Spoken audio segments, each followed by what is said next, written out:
Hello and welcome to Bringing Education Home. I'm Herb. And I'm Christina. And together we bring you experts and ideas to help grow healthy, happy, successful families that are both inside and outside the box. If you like the show, be sure to follow Christina on Facebook. And please leave us a like review on your favorite podcast platform. Today, I have the pleasure of introducing Mykal Olson. Mykal is guiding fathers to conquer addiction and save their families. I want to stop destroying my life and family, but I just don't know how. This haunting question remained unanswered for Mykal until it was too late. Yet he transformed his darkest hours into a mission of hope and change for other families. Mykal didn't just recover, he transformed his experience into a source of hope and strength for those who still struggle to find answers. When he's not coaching or delivering inspirational speeches, Mykal cherishes family moments and dreams of one day sailing around the globe, spreading his message of creative transformation. Welcome, Mykal. It is a pleasure to have you here today. Thank you so much for joining us today. Thank you very much, my friends. I am happy to be here. It is so awesome to have you with us. And, it's really important that we talk about these things with our families, for our fathers, to really think and answer that question. How can I change my ways if for some reason I'm the cause of the family dynamics being broken apart, or the mom, whoever's in that space? Asking that question is so important. So thank you for helping parents, helping dads find that way to answer that question. So my first question is passion. Why this passion? We talked about it a little bit in your bio, but go a little bit deeper. Was there one pivotal point that really just shifted everything and said, you know what? I really want to make a difference by sharing this with other people? Yes, and there was one specific point, and it was a deep, dark hole. Because I found myself sitting in prison because of the addictions that I had and did not find the answers to. I decided I needed to help other fathers to avoid that situation so they don't have to look their kids in the eye and have them ask, what happened? Why did this happen? Why did you not stop it or change it? It's incredibly difficult conversation to have if you can even get them into a conversation. Because Right. So the problem that happens is trust is broken once you get to that point. So you have to try and save it before that. And that's why I wanted to do this particular mission. right. So I can understand getting to that point of needing to make that change for yourself and taking that step. Because I've been in darkness at times too, and that step is pretty hard. But it's the best step you'll ever take in your life. But then you went even a step farther and you decided to then help other people, maybe even get out of it, but maybe even avoid it. Again, where was that point taken? Because it's one thing to just like, okay, I'm going to fix me. But now it's like, where did you get the inspiration? Is like, okay, man, I need to help other people with this too. I guess for me, it came through with, I can fix myself, but does that really make up for the damage that I caused? Mm-hmm. Not really. Because I have this feeling inside that when I look at my children, do I want them to remember me for what I did then or for what I have been able to do since then? And it should drastically improve their remembrance of me if I can help other people to avoid those situations. That kind of makes the sacrifice a little easier to handle, because more good will come out of it as a result than the damage that was done. Yeah. So there's also a lot of hidden addiction in families right now where it hasn't got to the point where it's super obviously destroying anything, but you can kind of tell is getting there. How do you reach out to the men? What do you tell them? What message do you want? So if we have a family that is really trying, but you know, that struggle is real. And so what do you have to tell somebody who's in that struggle and hasn't got to the bottom yet and might not necessarily want to get there? Because sometimes you have to get to the bottom to start climbing, but if we can break that, how do you, what message do you want there?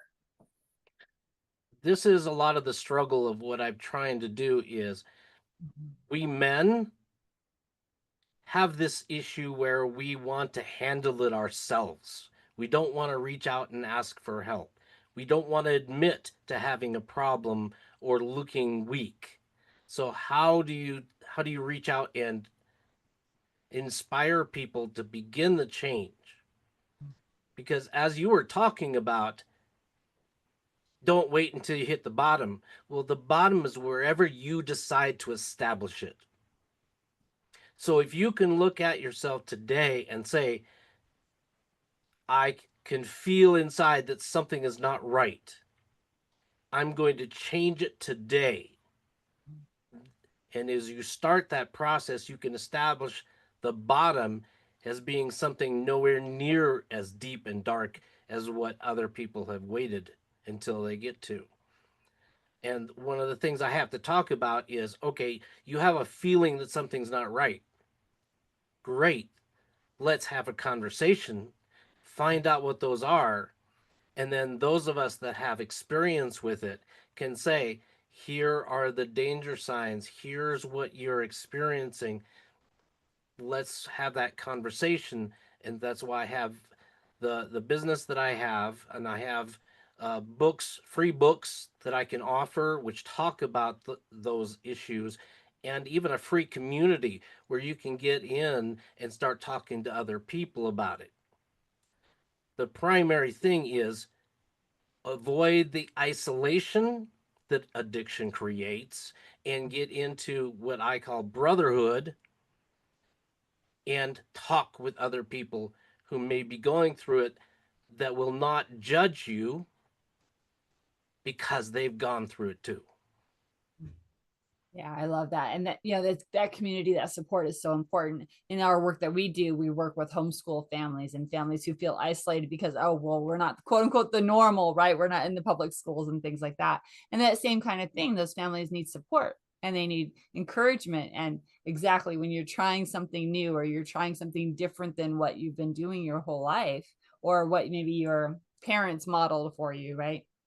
You absolutely need that support. And so cheers, thank you for having that space and helping fathers who are looking for that next step and helping somebody do something new. Love it.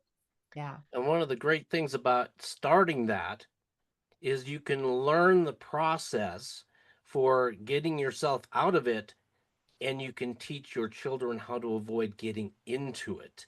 And so we can break the cycle of the child learns from the parent and carries on that same tradition. Generational trauma. Yes. Exactly.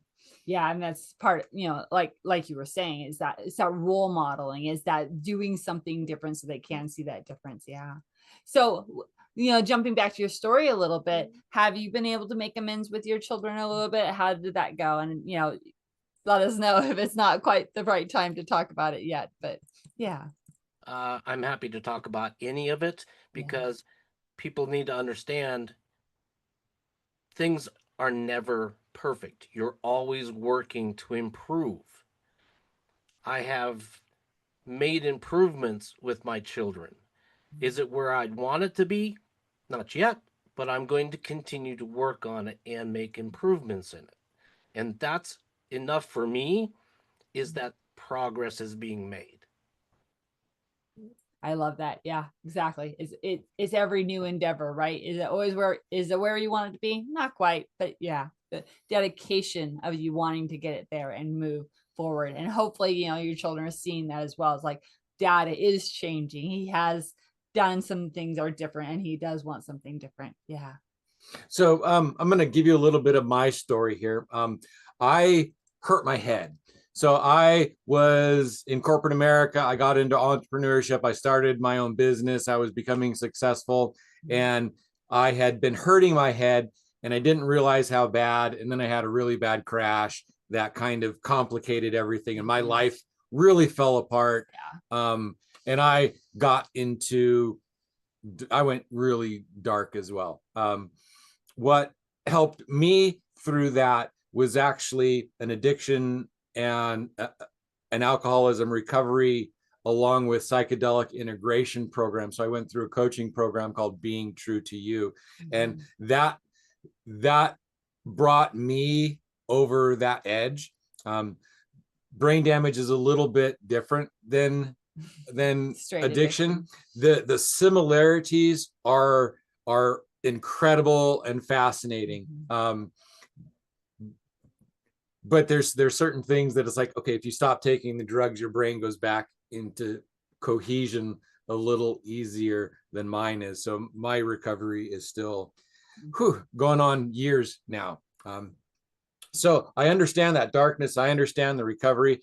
And how did you start? What was, again, with the recovery part? So there's a decision, but then there is the practicality of moving into that decision. How did you move into that decision? What did your recovery look like? How did you do it? Because so many people want to, but then that how just escapes them. So how did you do it? And how can other people maybe other people can follow your how?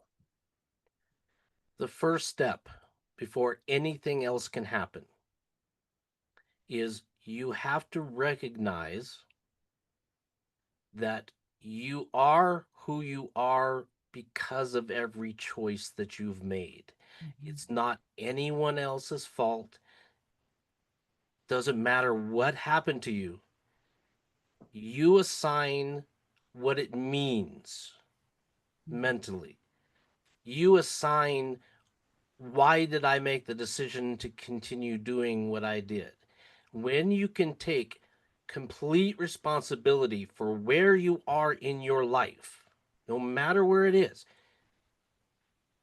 you then realize in that moment, well, if I'm the cause of where I'm at and what I've done, I have full authority to change my decisions. I can change my perceptions.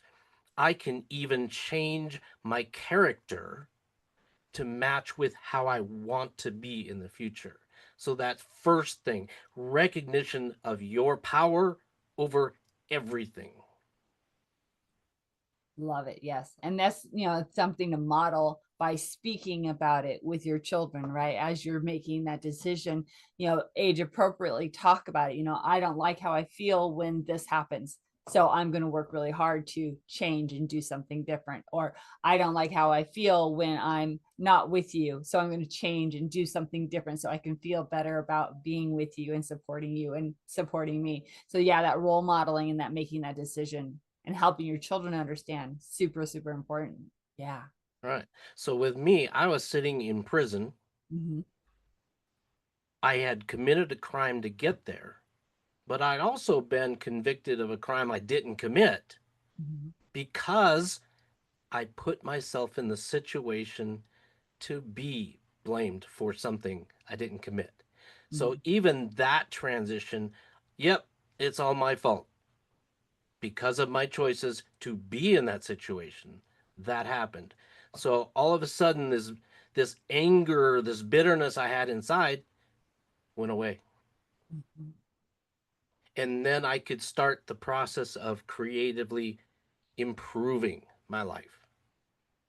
Now, here's an interesting kind of a question, because, and this is one of the places where the brain damage and the addiction vary a little bit, because I have got to a place where I have made that decision and I have changed my life and I have moved in certain directions and then have had it crumble and feel like I had made no progress and was back where I started. And it feels like everything that I did was just a waste of time. And how do you pick yourself up? What do you do when it's like, it's like, oh, I made this decision. I'm good. I'm done. I made the decision, but You things find don't yourself back change. there. What's the process? So again, taking that radical responsibility of your life, and then how do you keep that moving so that you don't falter? Or that if you do falter, you can Get back up you can again. pick up yourself up quicker. Well, let me try to tell you a little story as to how I got to that point Mhm. where I could do that. As I was sitting there in prison, I was listening to a recorded motivational speech. Mhm. You know, the kind where we're telling our sports people how to improve their performance, and they're shouting at you and they're telling you you gotta grind every day. My response was not motivation. I was ticked off. Yep. Because I had ground my life into the dirt. My understanding of grinding is it's a destructive process. When you think about grinding metal, it's the ripping away of material until you've shaped that material. Yeah. And at that moment, this vision that I had of a medieval forge, where you take metal, stick it in fire until it's white hot, then you mold it and shape it into the art that you have in your mind. So I saw the addiction that I decided to do as a destructive process. I had to recognize the destructive processes that I was choosing to do and change to a creative process that improved me. So when we look at those decisions, we have to analyze it, evaluate it, and say, is this destructive or creative? Choose creative processes. It's a really lovely way to look at it. Yes, absolutely. So we got step 1, step 2. What's kind of the next part after that? We've made this decision. We're taking responsibility. How do we fill our life with the good stuff that helps replace that bad stuff so that we don't maybe fall back? That's when you have to design the vision of you. Mm-hmm. And I want parents to teach this to their children. You have the choice to make yourself into whoever you want to be. Many of us have no idea how we came up with what our character is. Did we just watch our parents do it and take that on? Because that's a decision. That's a choice. I accept that's my parents' character. That's could be mine. No, you can change any characteristic that you have and replace it with a better one. So you have to come up with that vision. Who do I want to be? Who do I admire? And what characteristics does that person have that I admire? And then I will take that on myself. And then you go into the forge and you mold yourself into that. That's again really beautiful. I kind of come at it with a personality explanation. So it's like there's so many different personality tools. The one that I kind of understand the most is the Myers-Briggs type index, the MBTI, and the 4-letter code. So like I'm an INFJ kind of a thing. So what helped me start rebuilding my life when I finally decided my life was worth living again, I started looking at my personality, and it made sense on how I reacted to different things that happened in my life. And it's like, oh, that's my default processing. That's how when stuff gets stressful, if I don't have a plan, that's defaultedly how I'm going to react to these situations. And so it's like, okay, then the next time that situation came up, I could feel my default kicking in, and it's like, okay, this is my default reaction. Is that who I am? Am I my default? And it's like, I want to be better than this reaction. So I was able to start building my character using my personality as the baseline. It's like, okay, I'm going to react this way because of my personality. So that means for me to build my character, I have to change this personality. It doesn't mean that that's going to go away. It's always going to be my personality, but I have to build character on top of it. Does that make sense? Yes.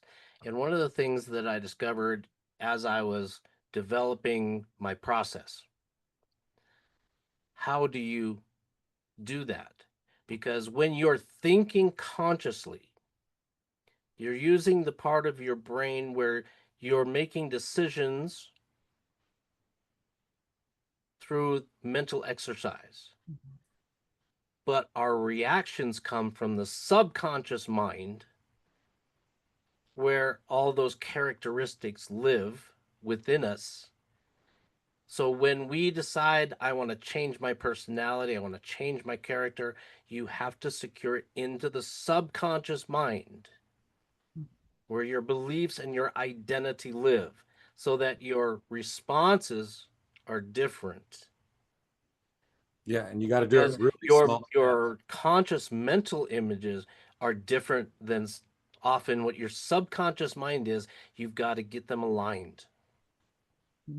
Hopefully I didn't make what I said sound easy. It was not easy. It took months of just recognizing it. It's like, oh, hey, and then finally after, it's like, oh, hey, I'm recognizing it early enough. Can I change it ahead of time?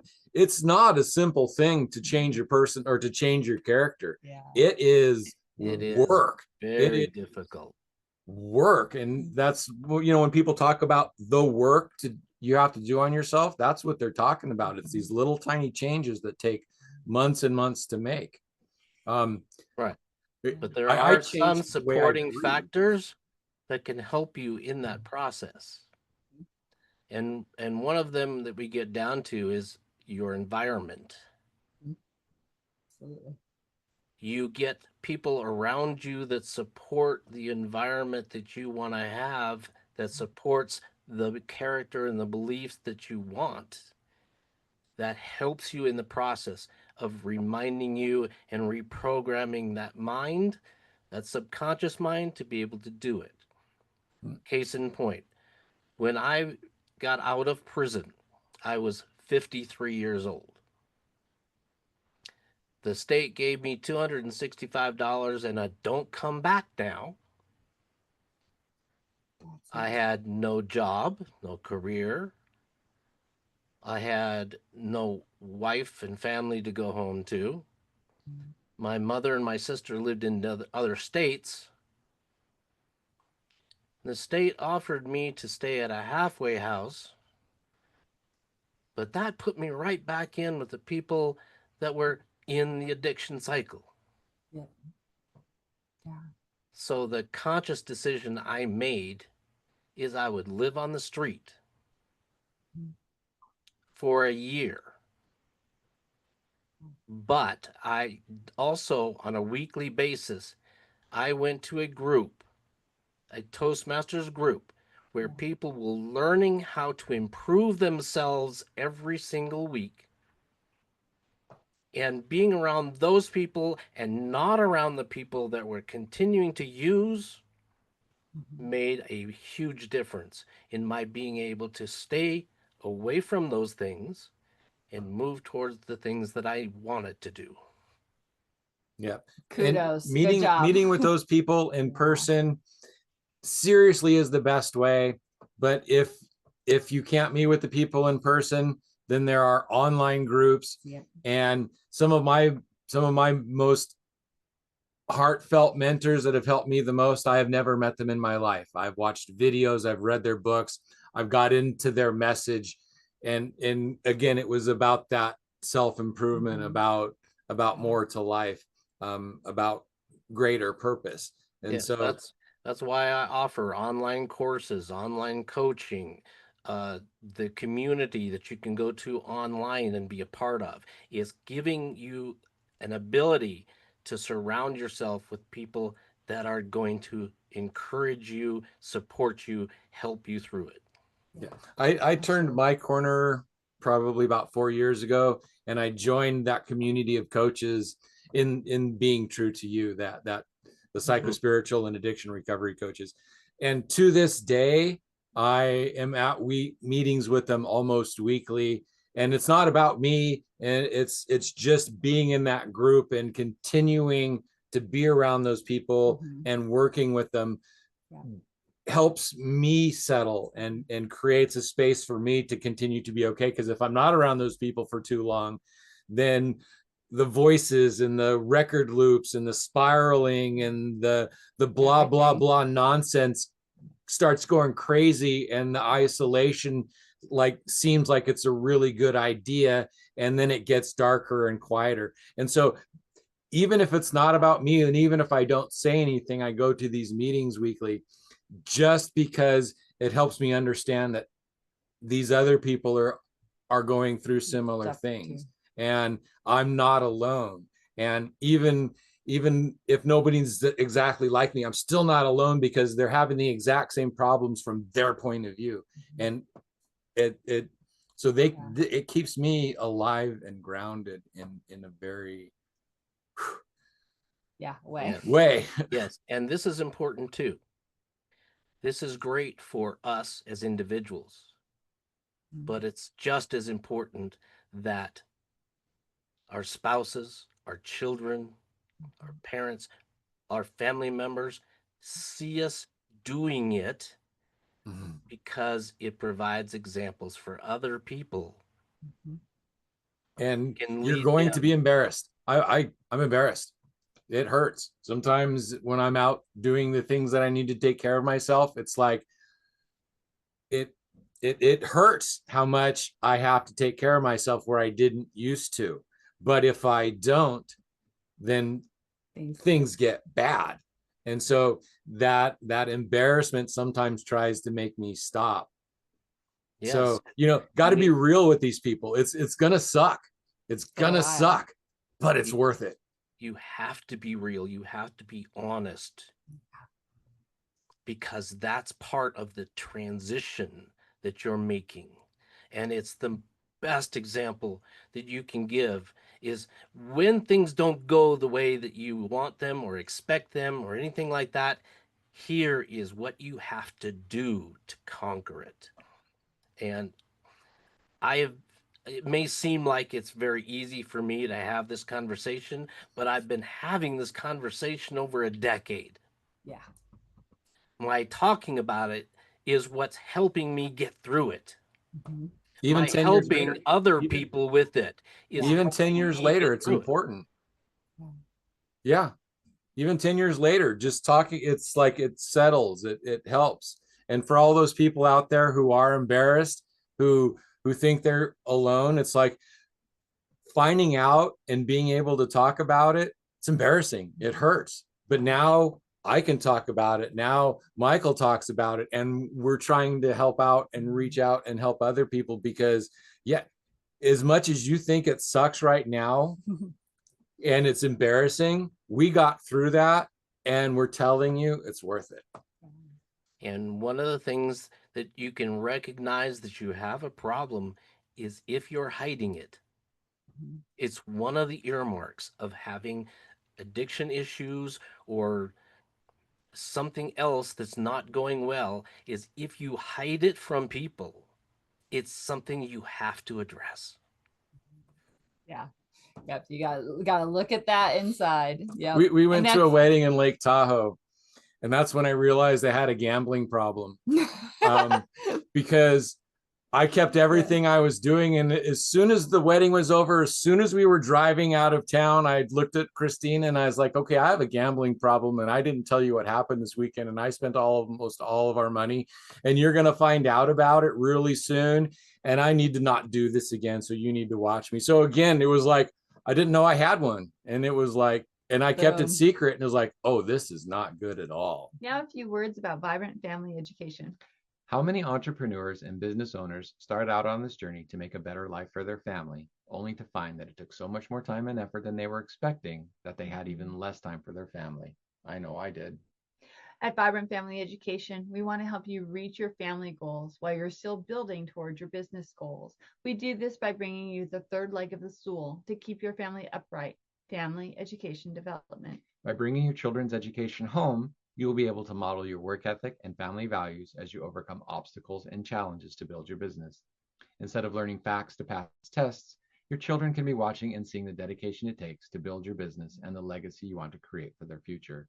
They will be able to witness the struggles and joys, the wins and the losses, and learn from you how to persevere and grow in life. Instead of waiting until you get successful to spend more time with your family, start with the end goal in mind and bring your family home. Instead of trying to repair your family after you reach success, let us help you start achieving your family goals from the outset. Learn to be successful with your family now, and no matter what happens in the future, they will be better prepared for life, especially after watching how you cared for and built not only a business, but a healthy, happy, and successful family. We offer a wide range of educational services, including how to easily get started with homeschooling. Come visit us at vibrantfamilyeducation.com and let us show you how. And now, back to our guest. Yep. Yeah. So that's one of the things I really encourage when I'm giving a speech or I'm doing a podcast or in the book that the free book that I'm offering. That's what I talk about, is those things that show up, like hiding the issue. Yes. And think about this as a parent, right? If you're in that mode and you're trying to hide, believe it or not, it's not really hidden. Your spouse, if they know you well, lots of times they'll pick up on something. Your children, even though they're very self-centered, oh, I'm thinking about only me, they know, they get this sense. I call it a spidey sense, right? The kids kind of Yes. know, they know there's something underlying underneath, that something's not quite right. So instead of hiding it from them, especially if you're in that space where you can, start talking about it in age appropriate ways. Start saying, oh, I Right. have this issue and this is what I'm doing to fix it, or this is what I'm doing to change it. Yeah. Right. Now, if we want to talk to parents Yes. about education, Mhm. one of the things you have to talk about with your children is this subject. If you have something that you're doing Mhm. that you're hiding, it's critically important to share it with people that you love and trust Mhm. so that they can help you with it. Because so often kids that wind up in addiction, and there's a ton of them, Yeah. they're doing it and hiding it from the people that they love, the people that are capable of helping them with it. Yeah, exactly. Thank you for saying that. Absolutely. Make sure that we're training our children or teaching our children. It's okay to ask for help. It's okay to get help. Like you said, if you're hiding something, that's a key indicator. Get some help, get somebody you know, like, and trust that you can really get some help with. Yeah. And most people don't have to be told what they're doing is wrong. They kind of know it. And if you know it and you're ignoring that within you, then it gets easier and easier to ignore that thing until it actually does become a serious problem, whatever it is. So it's like Jordan Peterson says, again, one of my favorite mentors for me is stop doing what you know is wrong. Yeah. And that is just, But it's often harder than just that. it's Oh, yeah. simple, but it is not always easy. Right. So that one of the things I encourage parents to do is come talk to me about this process, learn the process so that you can teach it to your children. And that will lead them to being able to improve their lives early. Absolutely. And that's so important because, like, we're family centered, you're family centered. It's all about making sure our children have the tools and the instincts and the understanding of their intuition, that they know when something is not quite right and how to help fix it or help get help with that. Yeah. And one of the things that I kind of learned through the process that I went through is addiction isn't usually the problem. Addiction is usually a symptom of the problem, or actually a temporary fix for the problem they're having. So they have a problem, and this substance, this action, this whatever it is that they've got going on fills in that hole that's in them. So part of how you grew out of it is you had yourself a mission, and you grew and you improved, and it became so a sense of purpose. So it filled in those holes that those chemicals filled in previously. That's exactly right, because there is often a misconception about what is addiction. Mm-hmm. And addiction is not, in my estimation, a disease, because even the addiction community says that what addiction is a chronic brain disorder, meaning it has to do with our brain, not what we're putting into it, not what our decisions are. It's our mental health. Every addiction issue that I have gone through and experienced is because it comes from some scar that we have that is not dealt with, that is not healed.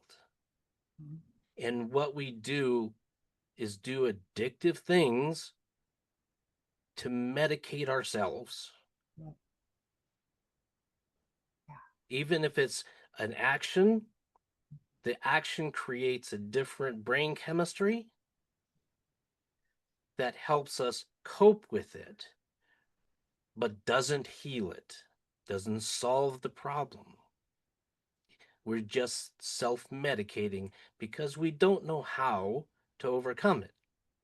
And that's what I try to do, is help people to heal those issues so that they can make those different choices. Yeah, that's one of the reasons that a lot of people take their children out of school as well, is because the school has diagnosed their child as ADHD because they're young boys and they can't sit still in the classroom. So they start putting them on Ritalin and Adderall, which are basically forms of legal methamphetamines. And so then when they get out of school and they're released into society and their Adderall and stuff is taken away because they don't have to sit still anymore, then they have this hole in their life. So again, there's a lot of ways to come at it and help people. So it's like, yeah, our society right now is creating the issue. You know, so many people right now have this problem, and it's becoming an epidemic, and we really need to figure out how to maybe ask about your schooling. Did you like school? Was it something that you enjoyed, or did you have trouble in school? I managed to graduate the middle of my class with a C average, thanks very much in part to Mount St. Helens eruption. Uh-huh. I had an English paper that was due. I had, of course, had procrastinated to the point where it was the last day that I could sit and do the thing, and I fell asleep in the lounge chair because it was a beautiful morning. May 18th, 1980. Yeah. I woke up and, wow, the sky is gray. Why? And I go in, watch the TV. Mount St. Helens had blown up. This was in Montana, so we got covered in ash, and schools were closed for 3 days. I got my paper done. Yay! So Mount St. Helens had a yay aspect to it. Yeah, exactly. Yeah. So have you continued your education, like whenever you were learning about, when you ever had some extra time? Yeah, I went and got myself a degree in accounting and finance with a minor in information systems development. I created a career. I actually became an international business consultant and a corporate controller, and threw it all away. So I caution people. Yeah. Doesn't matter how successful you are or where you think you are in life, those things can take you. Yeah. You just have to listen to what's going on in your life and start to evaluate it for the potential that you need to make some changes. So another interesting aspect is, as I started recovering, my spirituality became a lot more important to me. How important in your recovery did spirituality become? Because I know there's a lot of different addiction recovery programs where it's like key. I didn't necessarily go through that, but again, that aspect of my life became a lot more important. It became important to me. It was important before, but the fact that I reconnected with it even after all the destruction that I did. One of the things that I went through that helped me in my recovery was a program that I did within the chapel, which was a program that was created by a pastor, Robert Stevenson, I believe. No, Robert Lewis. And it was called The Quest for Authentic Manhood. And one of the problems I'd always had is I had wanted my father to really teach me what it is to be a man. But my father came from that old school, the strong, silent type. He modeled behaviors, but he would never talk about them. He would never talk about emotions or anything like that.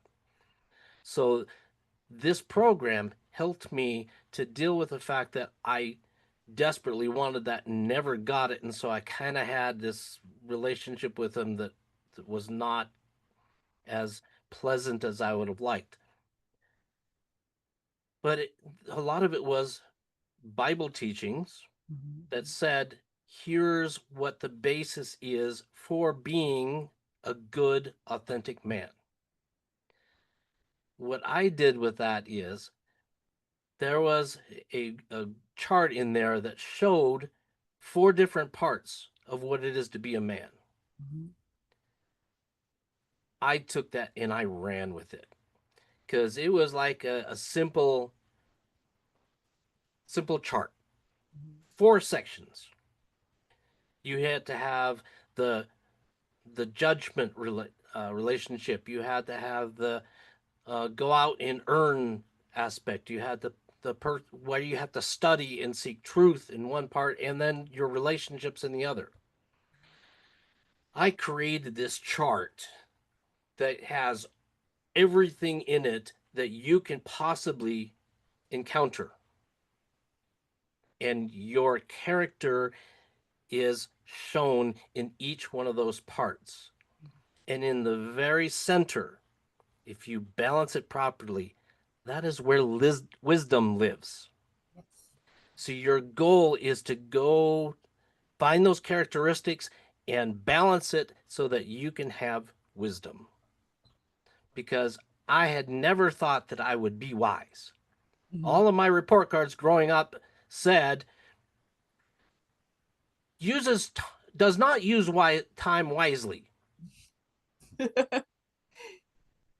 Because the ADHD, which was, I was all over the place, especially my focus was all over the place. So I had those every single report card from the time I started school until I left school. So I thought I would never be wise. But because of the program, the spirituality, the looking into it and investigating it, doing a study of it, I figured out this is what wisdom is. Absolutely. And now I teach it in workshops so that.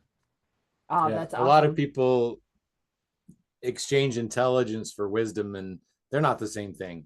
There's some very intelligent people that aren't very wise at all, and some very wise people that have 0 book learning and education, but they move through life with grace and ease that just, you know. This also shows the power of our words, right? We're talking about families, we're talking about our kids. Yes. Listen and pay attention to how you put things to them, right?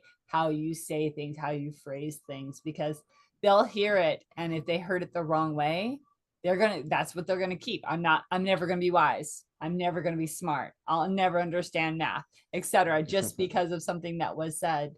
So you can't gloss coat everything and make everything puppy dogs and rainbows, but you can absolutely be careful not to put those seeds that will have those long ranging effects. Yeah, mine was he has so much potential, but he doesn't do anything with it. So me, I was never going to live up to my potential. So exactly right. But again, that goes back to the first thing we're talking about. Yeah. What we accept, the meaning of something was not what was meant, but what we took on as what it meant. And if we can change that perception, we can change that communication that we have in the back of our mind. Yeah. We can reprogram the subconscious mind to not have that same thought, because wait a minute, my teachers did not mean for me to think I would not become wise. They were just pointing out something that my parents needed to know, but couldn't figure out how to deal with. Yeah. Exactly. Some of the latest brain science studies out there is that we learn through stories, and we retain our knowledge through stories. So the facts and stuff that come at us are not nearly as important as the stories do.